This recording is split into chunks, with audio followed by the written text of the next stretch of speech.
Movie की शुरुआत में हम देखते हैं जॉन को, जो कि वॉशिंगटन पोस्ट में एज अ रिपोर्टर काम किया करता है और ये क्रिसमस का टाइम चल रहा था और उसका बॉस उसे क्रिसमस पार्टी में इनवाइट करता है, लेकिन वो ये कहता है कि उसे अपनी वाइफ मैरी के साथ घर देखने जाना है। अब वो मैरी के साथ घर देखने के लिए निकल जाता है, जो कि मैरी को बहुत पसंद आता है और जैसे हर कपल का एक सपना होता है अपना घर लेने का, तो इस बात से वो और भी ज्यादा एक्साइटेड थी कि उसका सपना पूरा होने वाला था। अब उन दोनों को ये घर काफी पसंद आता है, इसलिए जॉन उस घर को डन कर देता है, जिससे कि वो दोनों ही खुश थे। अब वो दोनों वहां से निकल जाते हैं और रास्ते में हंसी मजाक करते हुए जाते हैं, एज मैरी बहुत ही ज्यादा यहाँ पर खुश थी। लेकिन तभी उसको अपने कार के सामने कोई अजीब सा क्रीचर दिखता है, जो कि उसकी कार से टकरा जाता है और ध्यान भटकने से कार डिसबैलेंस होकर क्रैश हो जाती है। इस क्रैश में मैरी का सर कार की विंडो से लग जाता है और वो वहीं पर बेहोश हो जाती है, जिसे जॉन संभालता है, एज लकीली उसको चोट नहीं आई थी। अब हॉस्पिटल में होश आने पर मैरी बहुत ही ज्यादा डरी हुई और परेशान थी। वो जॉन से पूछती है कि क्या उसने उस चीज को देखा था, लेकिन जॉन ने कुछ भी नहीं देखा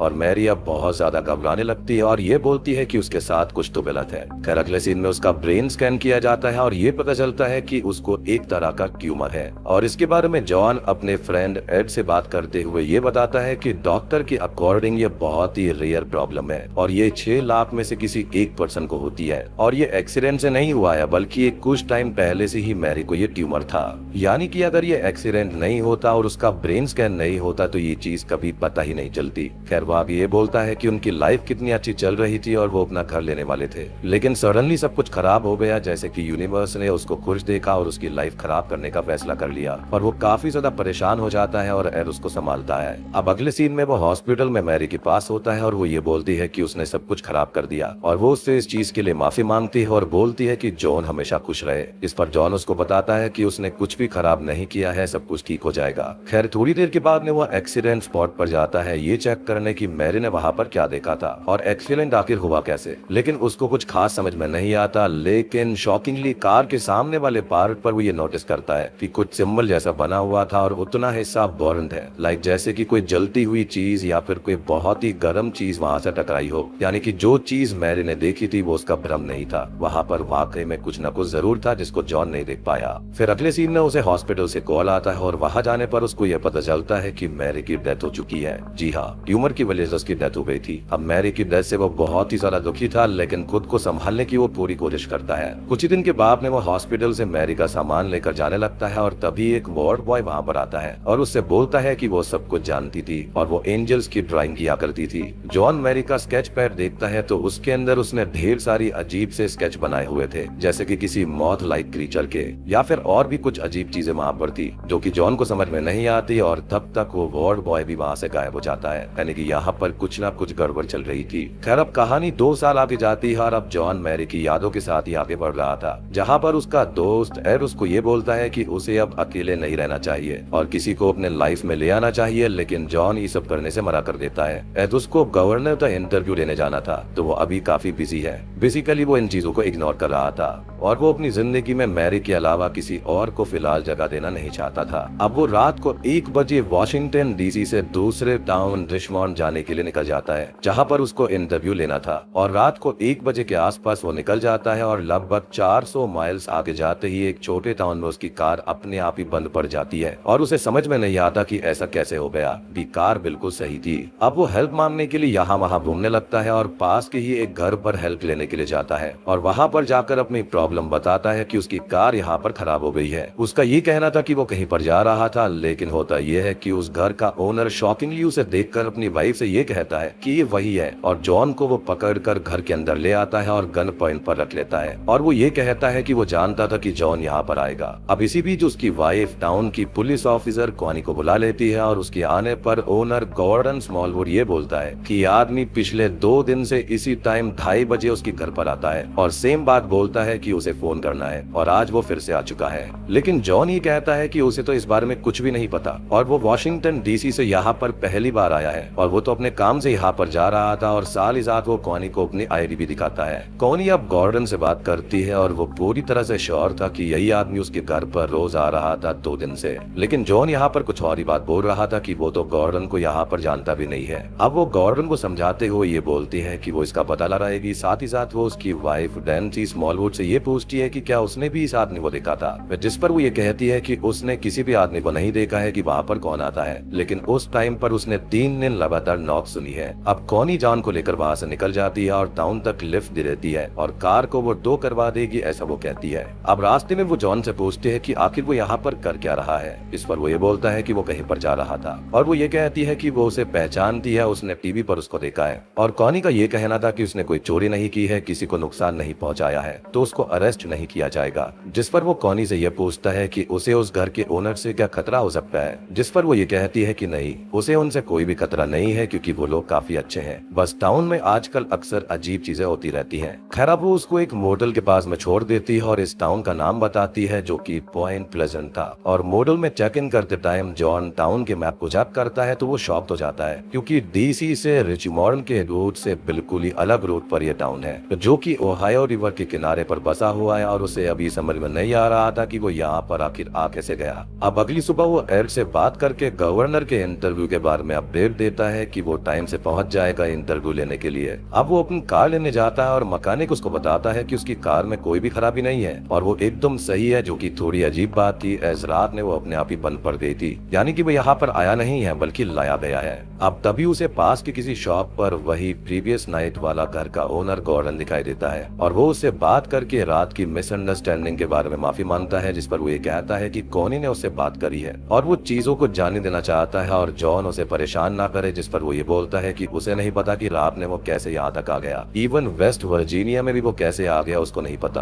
और गॉर्डन के घर के पास आकर ही उसकी कार खराब क्यों हुई, उसे तो 1 से 2.5 तक की चीजें याद भी नहीं है, जिस पर गॉर्डन उसे पागल बोलकर वहाँ से चला जाता है। अब अगले सीन में आधी रात को ही जॉन गॉर्डन के घर के पास ही कार लगाकर बैठ जाता है कि तभी वहाँ पर कॉनी भी आ जाती है और वो पूछती है कि वो यहाँ पर क्या कर रहा है। इस पर वो ये बताता है कि वो देखना चाहता है कि आखिर इस टाइम पर गॉर्डन के घर पर आता कौन है और वो जॉन जैसा कैसे दिखता है। कॉनी उसके साथ ही बैठकर वेट करने लगती है और अब टाइम 2:35 हो जाते हैं लेकिन वहाँ पर कोई भी नहीं दिखाई देता। वो कॉनी से पूछता है कि उसने आखिरी नाइट बोला था कि यहाँ पर अजीब चीजें होती हैं, तो उसका मतलब क्या था, जिस पर वो बोलती है कि पिछले कुछ महीनों से यहाँ के लोगों को अजीब चीजें दिखाई देती हैं और लोगों से उसका मतलब टाउन के नॉर्मल लोग नहीं बल्कि चर्च जाने वाले अच्छे लोग हैं जिनको वो हमेशा से जानती है। बेसिकली उसका ये कहना था कि अच्छे लोगों के साथ में ऐसी बुरी चीजें हो रही है और वो चीजें दिख रही है जो कि बता पाना काफी मुश्किल है। अब वो लोग कॉनी के ऑफिस में जाते हैं जहाँ पर लोगों ने जो रिपोर्ट किया था उनको वो पढ़ते हैं। अब रिपोर्ट में उन चीजों का डिस्क्रिप्शन था कि मौत लाइक क्रीचर, रेयर आइज और ऐसा ही मैरी ने भी देखा था और कई लोगों को तो अजीब सी फीलिंग्स भी हुई है, अजीब से फोन कॉल्स आते हैं और अजीब आवाजें सुनाई देती है। कई लोगों को इन फीलिंग्स के बाद या फिर उस चीज को देखने के बाद उनकी आंखों में प्रॉब्लम फेस करनी पड़ती है जहाँ पर उनकी आंखों के आसपास चोट आ जाती है और आंखें लाल हो जाती हैं। कॉनी एक ड्राइंग दिखाती है जिसे किसी ने बनाकर उसे दिया था कि ये क्रीचर उसको दिखाई दिया, जिसको देखकर जॉन शॉक्ड हो जाता है। ऐसी ही ड्राइंग मैरी ने भी 2 साल पहले बनाई थी और वो इसके बारे में कॉनी को बताता है। अब वो लोग उस लेडी के पास में जाते हैं जिसने उस क्रीचर को देखने के बाद ये ड्राइंग बनाई थी। वो लेडी बताती है कि रात को अचानक उसके पेड़ के पास वो मौत लाइक क्रीचर दिखाई दिया था और उसकी बड़ी लाल आंखें थी और वो कम से कम 8 फीट लंबा था, जिसको देखते टाइम वो हिल भी नहीं पा रही थी और फिर वो क्रीचर वहाँ से चला गया। जॉन उस ट्री को देखता है तो उस पर भी सेम वैसा ही जला हुआ मार्क था जैसे उसने अपनी कार पर देखा था, यानी कि ये बात बिल्कुल सच थी। और मैरी को भी मौत जैसा ही क्रीचर दिखा था जो कि बिल्कुल सही था। वो दोनों एक फायर स्टेशन चीफ जॉश के पास में जाते हैं जो कि उन्हें एक रिकॉर्डिंग सुनवाता है और बताता है कि उसे अक्सर ऐसे कॉल आते रहते हैं जिसके अंदर अजीब सी आवाजें होती हैं और कई बार किसी आदमी ने बात भी की थी लेकिन वो उसकी लैंग्वेज को समझ ही नहीं पा रहा था और वो आदमी बहुत ही जल्दी बात कर रहा था। उसने लाइन चेक करवाई, इवन नंबर तक चेंज करवा लिया और सबसे बड़ी बात कि ये नंबर किसी को भी नहीं पता था, लेकिन वो कॉल्स आना नहीं रुके। अब अगले सीन में जॉन अपने दोस्त एरिक से बात करता है और उसको बताता है कि वो भी वेस्ट वर्जीनिया में ही है और उसे यहाँ पर थोड़ा और टाइम लगेगा एज वो किसी और स्टोरी पर काम कर रहा है। अब वो कॉनी के साथ एक कपल के पास में जाता है जहाँ पर बॉयफ्रेंड सीजे ये बोलता है कि वो लोग इस सुनसान जगह पर आए थे टाइम स्पेंड करने और तभी उनके पास कोई अजीब सी लाइट आई और कार के ऊपर उनको क्रीचर दिखाई दिया और तब से सीजे की एक आंख के पास चोट है और आई रेड है और ये तब से ठीक ही नहीं हुई, यानी कि उसको भी वो मौत जैसा ही क्रीचर दिखा था। अब रात को जॉन अपने होटल रूम में सो रहा होता है कि तभी उसे कोई ब्लैंक कॉल आती है जो उसे काफी अजीब लगता है। अब अगली सुबह वो गॉर्डन से मिलता है और वो उसे बताता है कि रात को उसकी नींद खुलने पर उसे बहुत ही तेज हेडेक हुआ था और वो वॉशरूम में गया तब उसे मिरर में कोई अजीब सी चीज दिखाई दी थी और सिंक से कोई हाउलिंग जैसी आवाज आ रही थी। फिर उसे कुछ समाई दिया कि 99 मारे जाएंगे और डेनमर 9, जिसे उसने एक पेपर पर लिख लिया था और वो आवाज सेम चीज बार बार 1 घंटे तक बोलती रही और फिर शांत हो गई। गॉर्डन वो पेपर दिखाता है जिसके अंदर उसने वो लिखा हुआ था और उस चीज को ड्रॉ किया था, तो वो मौत लाइक क्रीचर ही था। जॉन उसके ईयर को देखता है जो कि ब्लीड कर रहे थे, क्योंकि शायद उस आवाज की वजह से ऐसा हुआ होगा। और वो लोग हॉस्पिटल जाते हैं जहाँ पर डॉक्टर ये बताता है कि स्कैन्स में तो कुछ भी नहीं मिला और उससे सिर्फ माइग्रेन की प्रॉब्लम है, जिस पर जॉन पूछता है कि क्या ये ट्यूमर हो सकता है और ये हेलुसिनेशंस और आवाजें सुनाई देना उसकी वजह से हो सकता है, जिस पर डॉक्टर ये बोलता है कि गॉर्डन को ट्यूमर नहीं है। अब वो लोग एक कैफे में बैठे हुए थे जहाँ पर टीवी पर शॉकिंगली एक न्यूज आ रही थी कि flight 9 out of Denver crash हो गई है और उसके अंदर 99 यानी कि 99 लोगों की जान चली गई है, जिसे सुनकर जॉन और गॉर्डन दोनों ही शॉक्ड हो जाते हैं, ऐसे यही तो उस वॉइस ने बोला था। अगले सीन में जॉन कॉनी के पास में होता है और उसे गॉर्डन के हेलुसिनेशंस के बारे में बताता है और सुनी हुई वॉइस की प्रेडिक्शन के बारे में बोलता है जो कि सही हो गई थी। बेसिकली ये प्रोफेसीज थी और जॉन ये कहता है कि उसे गॉर्डन पर पूरा भरोसा है। कॉनी यहाँ पर बोलती है कि उसे भी एक अजीब सा ड्रीम आया था जहाँ पर वो किसी ओशन में डूब रही थी और उसके आसपास ढेर सारे गिफ्ट्स हैं और उनको पकड़ने की कोशिश करती है, लेकिन वो उसके हाथ से छूट जाते हैं और वो धीरे धीरे डूबने लगती है। और ओशियन में नीचे से कोई लाइट आती है और कोई वॉइस उसके कान में विस्पर करते हुए ये बोलती है कि नंबर 37 जाग जाओ, और बस वो रियल टाइम में जाग जाती है। अगले दिन में जॉन गॉर्डन से फिर मिलता है और वो उसको बताता है कि रात को वो सीमेंट फैक्ट्री जो केमिकल प्लांट के पास है वहाँ से गुजर रहा था, तभी उसे बहुत अजीब सा फील हुआ और एक लाइट उसके पास में आ गई। फिर उसके पास एक अजीब सा आदमी आया जो उसे नॉर्मल ह्यूमन नहीं लग रहा था, जिसने अपना नाम एंड्रेड कोल्ड बताया था और उसने कहा कि डरो नहीं, इस जला का साइज इक्वेटर 300 मारे जाएंगे और वो उसका इंतजार करे, दोबारा वो उसको जरूर मिलेगा। और इतना कहकर वो वहाँ से चला गया।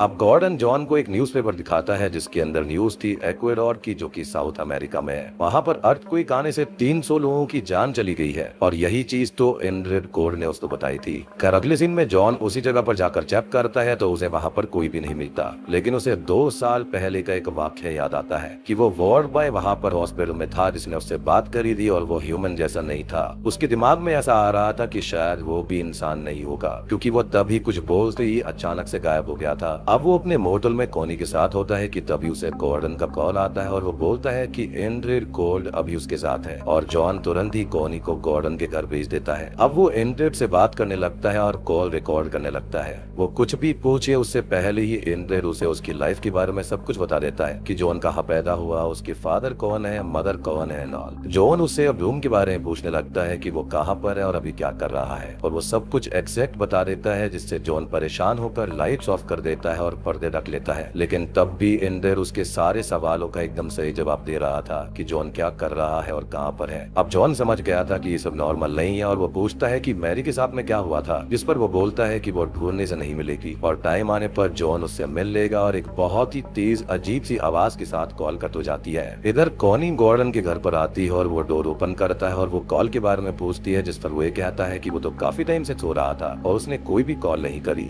यानी कि ये कॉल किसी और ने नहीं, किसी सुपर नेचुरल बीइंग ने ही उसकी आवाज में करी थी। खैर अगले सीन में जॉन साउंड इंजीनियर से मिलकर वो उसको रिकॉर्डिंग सुनवाता है और इंजीनियर ये बताता है कि ये तेज आवाज इलेक्ट्रॉनिक इम्पल्स है और उस आदमी की आवाज किसी भी ह्यूमन वोकल कॉर्ड से निकलने वाली आवाज नहीं है। मीन्स वो आवाज किसी इंसान की है ही नहीं। कि तो सुनकर जॉन और शॉक्ड हो जाता है। खैर अब वो शिकागो जाता है अलेक्जेंडर लीक से मिलने, जिसने ऐसी चीजों की प्रोफेसीज पर किताब लिखी है और जॉन ने उससे पहले भी कांटेक्ट करने की कोशिश करी थी, लेकिन उसने बात करने से मना कर दिया था। जॉन उसको वो ड्राइंग दिखाकर ये बोलता है कि आखिर ये चीज है क्या, तो अलेक्जेंडर उसे अपने ऑफिस में लेकर जाता है। वो बताता है कि द नॉक्टर्नल बटरफ्लाई है ये, जो कि एक एंशिएंट कल्चर्स के अंदर मौत को रिप्रेजेंट करता है। ये एक फॉर्म ऑफ साइकी है या फिर सोल है जो कि मॉरली ट्रैप्ड है हेल जैसे डेथ रेल्म्स में, और इसको कहते हैं द मॉथमैन। वो आगे बताता है कि इसको देखने के 1000 से भी ज्यादा केस सामने आए थे चेरनोबिल में जब न्यूक्लियर प्लांट बंद हुआ था,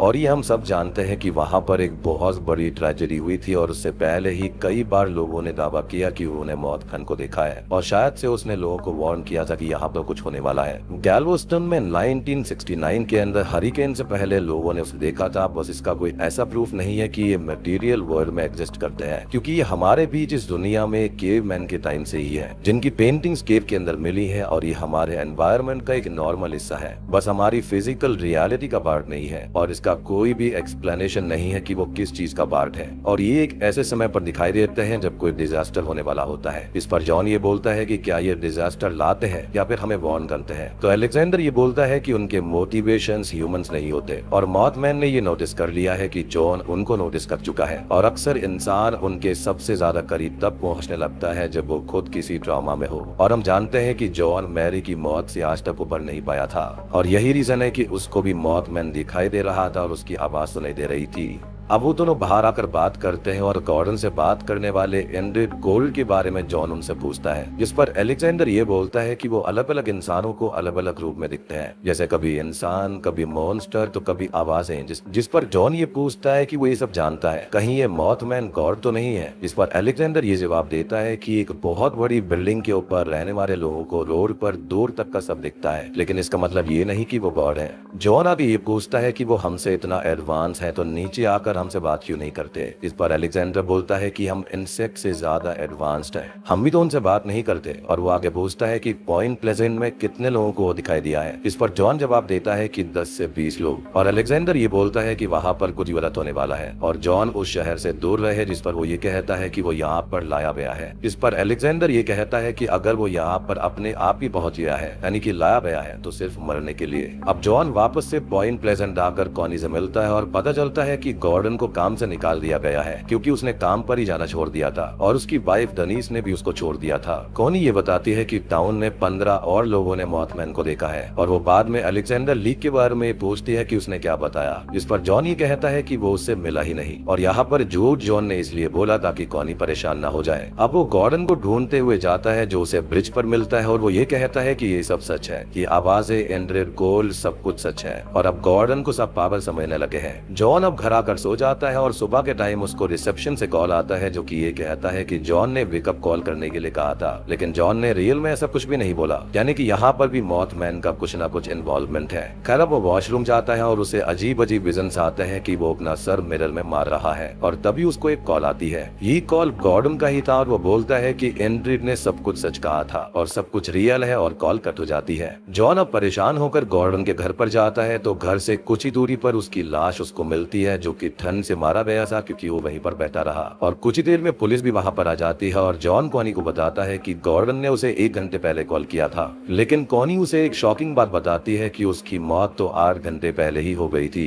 यानी कि वो जो कॉल था वो एंड्रेड कोड यानी कि मॉथमैन नहीं किया था। अब अगले सीन में गॉर्डन के फ्यूनरल में जॉन से चीज मिलते हैं और वो बताते हैं कि केमिकल प्लांट में तो कोई भी हादसा नहीं हुआ। जिस पर जॉन थोड़ा शॉक्ड होकर बोलता है कि उसे कुछ भी समझ में नहीं आया। तो वो बताते हैं कि जॉन ने ही तो 1 दिन पहले मैसेज किया था कि केमिकल प्लांट में कोई एक्सीडेंट होने वाला है, लेकिन शॉकिंगली जिसने मैसेज दिया था वो जॉन नहीं था, हालांकि उसकी आवाज जॉन जैसी थी। अब जॉन कॉनी से मिलने पुलिस स्टेशन जाता है और हमें रास्ते में उसके पास मैरी दिखाई देती है। तभी जॉन कॉनी से मिलता है और वो उसको बताती है कि कोई लेडी जॉन से मिलने आई थी और पूछ रही थी कि वो खुश है या फिर नहीं, और उसने सब कुछ खराब कर दिया। और उस लेडी का डिस्क्रिप्शन बताने पर वो मैरी से सिमिलर लगती है, जिसे जॉन सब जगह ढूंढने लगता है और कॉनी को मैरी की पिक्चर दिखाकर बोलता है कि क्या ये वही थी। इस पर वो ये कहती है कि उसके बाल थोड़े अलग थे और वो पहचान नहीं पा रही है कि वो यही है या फिर नहीं। और अब तक जॉन काफी परेशान हो जाता है और वहां से चला जाता है। वो मोटल रूम में आता है तो उसे कॉल्स आते हैं जिसके अंदर वही अजीब सी वॉइसेस मैरी की आखिरी बातों को रिपीट कर रही थी कि उसने सब कुछ खराब कर दिया। अब जॉन रात में ही शिकागो चला जाता है और लीक से मिलकर ये पूछता है कि उसके साथ हुआ क्या था,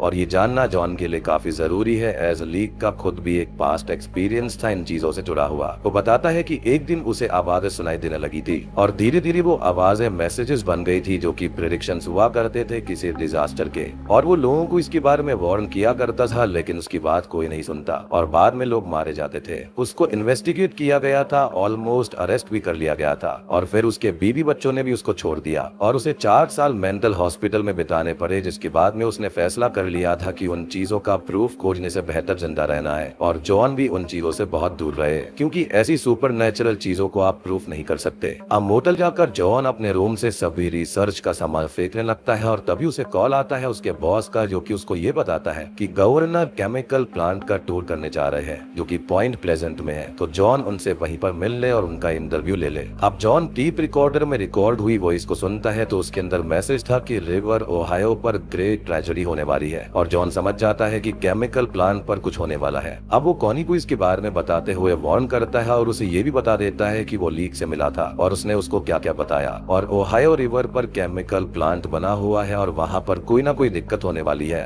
और ये सारी की सारी चीजें और मॉथमैन वाली चीज बिल्कुल सच है। वो गवर्नर से भी ये सारी बातें बोलता है कि कुछ होने वाला है, लेकिन उसकी बात कोई नहीं मानता, जैसा कि लीक के साथ में हुआ था। फिर जॉन बार में बैठा हुआ था और न्यूज देखता है जहाँ पर गवर्नर का टूर कंप्लीट हो गया था और कुछ भी गलत नहीं हुआ था, यानी कि इस बार मॉथमैन की प्रोफेसी सच नहीं हुई। अब उसे एक लेटर मिलता है जिसमें लिखा था कि मैरी उसे फ्राइडे नून को कॉल करेगी और तभी वो वापस वॉशिंगटन चला जाता है जहाँ पर कॉनी उसे समझाने की कोशिश करती है, लेकिन वो नहीं मानता। अब घर आकर वो फ्राइडे को मैरी के फोन का इंतजार करने लगता है और कॉनी का उसे कॉल आता है जो उसको ये कहती है कि वो लोग क्रिसमस सेलिब्रेट करने वाले हैं, तो जॉन वहाँ पर आ जाए, जिस पर वो ये कहता है कि उसने कहा था ना कि मैरी का कॉल आएगा, जिस पर कॉनी ये कहती है कि मैरी मर चुकी है जो कि कॉल नहीं कर सकती और जिसका भी कॉल आएगा वो मैरी की तरह साउंड जरूर करेगा लेकिन वो मैरी नहीं होगी। जॉन अब रोते हुए ये बोलता है कि 2 साल हो गए हैं मैरी की डेथ को और उसे उसकी बहुत याद आती है, जिस पर कॉनी बोलती है कि हाँ आती होगी और वो अकेला ना रहे, सबके साथ रहे और चीजें ठीक करे। मैटर ये करता है कि वो मैरी को कैसे याद रखना चाहता है, जिसका सीधा मतलब ये था कि मैरी जो उससे प्यार करती थी वो उसकी खुशी चाहती है और फिलहाल सच ये है कि मैरी उसके साथ में नहीं है